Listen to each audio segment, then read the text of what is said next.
Mais tout d'abord, cette incroyable histoire en Colombie. 4 enfants ont survécu pendant 40 jours dans la jungle après un crash d'avion. Ils viennent d'être retrouvés sains et saufs, ce qui suscite une vague d'émotions dans tout le pays. En 2023, un avion s'écrase en Colombie. Parmi tous les passagers, seuls 4 enfants s'en sortent quasi indemnes. Pendant 40 jours, ils ont été livrés à eux-mêmes dans la jungle amazonienne, sans téléphone ni provisions. Quand on les retrouve enfin plus d'un mois après, le monde entier se demande comment ils ont pu survivre aussi longtemps seuls. Et la réponse surprend. Ce n'est pas grâce à la chance ou à la technologie, ils s'en sont sortis grâce à quelque chose de bien plus ancien. Leur culture. Ils savaient reconnaître les plantes comestibles, trouver de l'eau potable, construire un abri et éviter les dangers. Des savoirs qui leur ont été transmis par leur communauté, cette même communauté qui a participé à leurs recherches après que les militaires eux-mêmes aient échoué, malgré leur entraînement et leurs équipements modernes. Et c'est là que cette histoire devient bien plus qu'un simple fait divers. Elle nous pose une question capitale: qu'est-ce que nos sociétés ont perdu en échange du progrès ?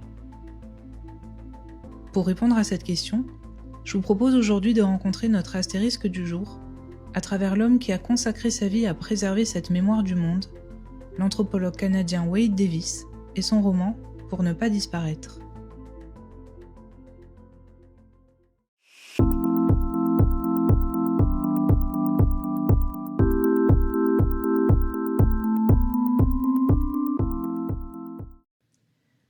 Wade Davis n'est pas le genre d'universitaire à rester enfermé dans son bureau.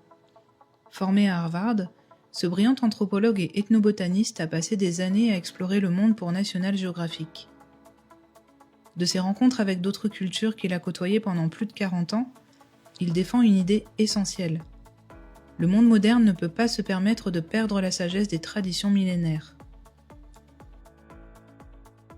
Et c'est justement ce message qu'il a voulu partager dans son livre « Pour ne pas disparaître », publié en 2011. Cette conviction qu'il a forgée sur le terrain l'a amené à se rendre aux 4 coins de la planète, au contact de peuples autochtones issus d'Amazonie, des Andes, d'Afrique, d'Océanie et d'Arctique. Il a appris leur langue, observé leurs rituels et partagé leur vision du monde. Et ce qu'il découvre au fil de ses voyages est vertigineux. Sur les 7000 langues parlées aujourd'hui sur Terre, près de la moitié pourrait disparaître d'ici la fin du siècle. Avec elles, ce ne sont pas seulement des mots qui meurent, mais des manières uniques de comprendre la nature et les sociétés. Car pour Wade Davis, chaque culture est une bibliothèque vivante. Quand elle disparaît, aucun progrès technologique ne peut la remplacer. Pour comprendre ce qu'il veut dire, il suffit d'évoquer quelques exemples concrets. Prenons l'orientation. Perdu en pleine mer, comment naviguer sans satellite ? Eh bien, en 500 avant notre ère, alors que la plupart des peuples de la proto-histoire européenne restaient concentrés autour de la Méditerranée, ceux que nous appellerons plus tard les Polynésiens traversaient déjà l'immensité du Pacifique, sans boussole ni carte. Ils naviguaient uniquement grâce aux étoiles, à la houle, aux nuages et à la couleur de l'eau. Une science de la mer qui était transmise oralement, fondée sur l'observation et la mémoire collective. Notons que leur aire de navigation couvrait une zone gigantesque, partie depuis l'est de l'Asie et s'étendant progressivement dans tout le Pacifique. Un exploit qui dépasse pour l'époque tout ce que les contrées d'Europe connaissaient en matière de navigation maritime. Ce savoir-faire hors norme continue d'ailleurs d'être appris et connaît aujourd'hui un véritable renouveau en Polynésie. Citons un autre cas, la médecine. Comment se soigner sans pharmacologie moderne ? Eh bien de nos jours, en Amazonie, certaines tribus connaissent des centaines de plantes médicinales. Leurs effets, leurs dosages et leurs interactions.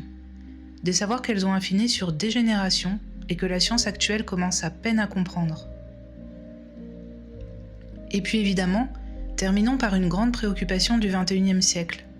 Comment rééquilibrer notre rapport à la nature ? Pour les peuples des Andes, la montagne par exemple n'est pas un décor, encore moins une ressource à exploiter. C'est une entité vivante avec laquelle on entretient une relation de réciprocité.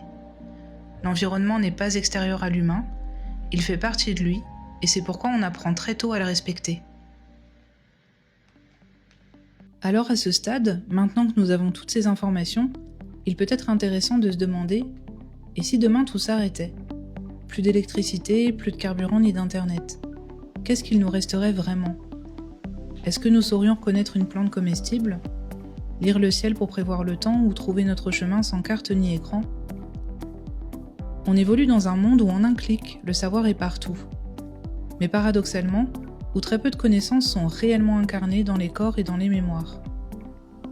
Et si le progrès ne nous rendait pas seulement plus puissants, mais aussi plus dépendants ? Les enfants perdus dans la jungle nous prouvent que la connaissance doit rester vivante, bien ancrée à l'intérieur de nous. Il faut préserver ces savoirs que notre monde considère souvent comme obsolètes, jusqu'au jour où ils deviennent vitaux.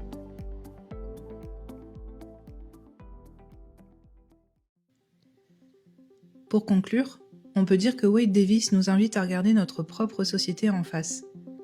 Car le danger, selon lui, n'est pas le changement, mais l'uniformisation. Quand une seule vision du monde s'impose, qu'elle soit économique, culturelle ou idéologique, elle écrase toutes les autres, et avec elle disparaissent des alternatives inestimables.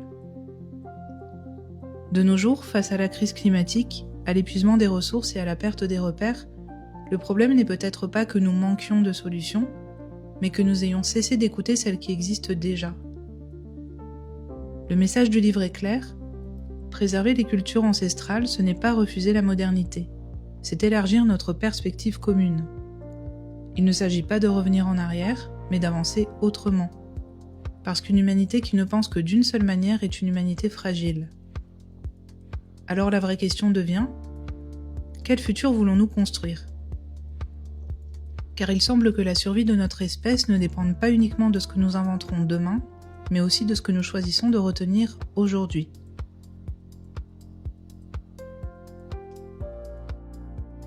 Et vous, quelle tradition continue de vous inspirer ?